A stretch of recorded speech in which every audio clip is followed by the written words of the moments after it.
Hi, my name's Griffin Gansar. I'm going to do this podcast for my intro to philosophy class, and my topic is going to be death and the meaning of life. Today I have joining us Jane Nelson, my lovely girlfriend. Hello, I'm Jane. Then Jazz Gibson, my good friend and roommate. Hello. Okay, so I got a couple questions of varying degrees of severity. Do we want to start with the meaning of life or death? I feel like the meaning of death leads into the meaning of life better. Meaning, do you want to start with the meaning of life or the meaning of death? Death. Okay. All right. So, is worrying about death futile? And in these readings that I just did, a lot of the philosophers that I was reading from were arguing no, right? Because once you die, it's all over with. What are you gonna do? Cry? You can't. You're dead. So wait, so it is futile? It is, yes. It is futile to worry about death, right? So part of their argument was that, goodness, I lost my train of thought. Anyways, go ahead. What were you gonna say? Nothing. Okay. Well, personally, I think that it's less of a fear of death and more of a fear of losing life. Because like you said, once you're dead, you can't really do any of the things you enjoy or love or, like, at least have experience with as far as we know. And the thought of losing all of that is scary. Like, it's understandable why people, like, fear that. Right. But, like, the thing is, you can lose a lot of just regular parts of your life while you're still alive. You know what I mean? You could lose most of your limbs. People are still alive. That's scary, but death is scary on another level. Just because, like, lack of existence is freaky, and you don't know what's on the other side, or at least some people. Yeah, but are you gonna worry yourself in circles over that? Or are you gonna worry about having your limbs right now? No, you shouldn't worry yourself in circles, and that is, like, ideal, but I just don't think it's realistic. I think it's possible. I think it's possible if you can train yourself, but, like, just for everyone to not worry about it. Mm-hmm. Yeah, I mean, I think the fear of death keeps us alive at a baseline level, you know. But if we succumb to it, if we go too far in the other direction, then, like, you know, it's easy to get existential about it and to kind of and make it blow up a problem that isn't a problem until it happens. And then you don't end up living your life because you're scared to. Yeah. Right.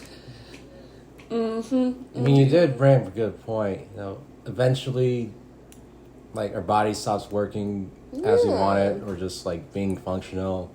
And depending on, like, how you are, your brain start breaking down, start forgetting things. So is it fear of getting old, or is it fear of death? I think it's more of a fear of, like, scary shit that can happen to you when you're old. Sorry. And just how biology is at some point, living isn't going to be the most optimal or adequate. Yeah.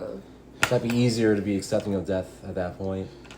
Yeah, I think that's true. Definitely when folks get older, they start to almost appreciate death, you know? Yeah.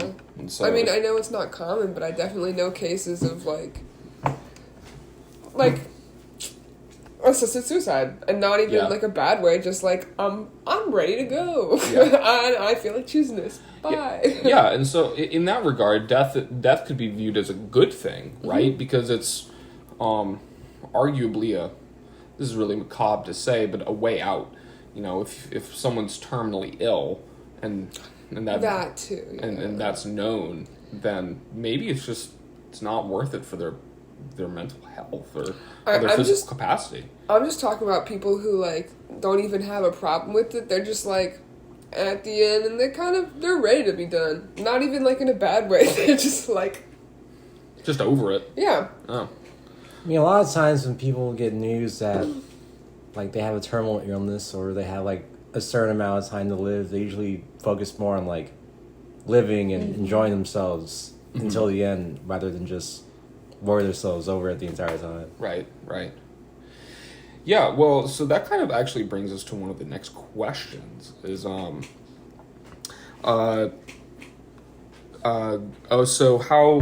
we talked about death and like good and bad dying, dare we say, but how can we define a meaningful good life? So, in a different one of my readings, there was a point about, so you can be a doctor, right? And you can be saving people and and genuinely being good for the society, but you might not get any personal satisfaction from that, right? So even though you're serving a community and benefiting people, it's not actually good for you.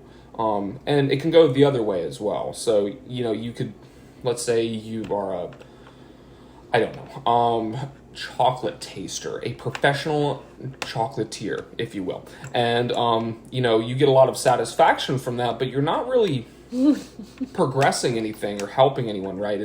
It's neither intellectual nor moral progression. Mm-hmm. So, if we can define what is good and bad death, then how can we define what is a good, meaningful life? I think, at least to me, it's just like, I gotta have a certain, like, ratio of just being happy. Like, you gotta have at least, like, I can't think of a ratio. But you know what I mean. The majority of my life has to be making me happy. If I'm too sad all the time, then, like, you're just struggling with your life, and it's a drag. Yeah, so, and that could be, like, serving the good of others, and that could be driving your happiness, or it could be just being at peace is what brings you happiness. So, I don't know, I think a lot of different jobs could fulfill someone having a good life.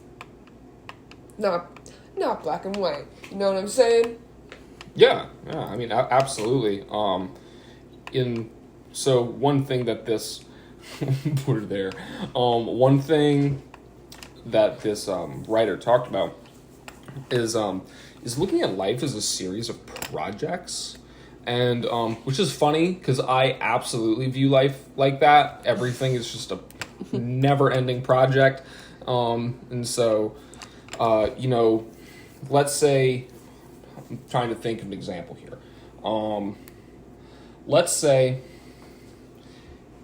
you're in New York in the early 1900s or whenever, earlier, and you want to build the Statue of Liberty as a national monument for yourself as an architect, but also for the people as a national symbol, right? So let's say we claim this project as meaningful. It is impactful in multiple ways. So do you have to have a project like that? What is the scope of magnitude for what is considered meaningful or impactful?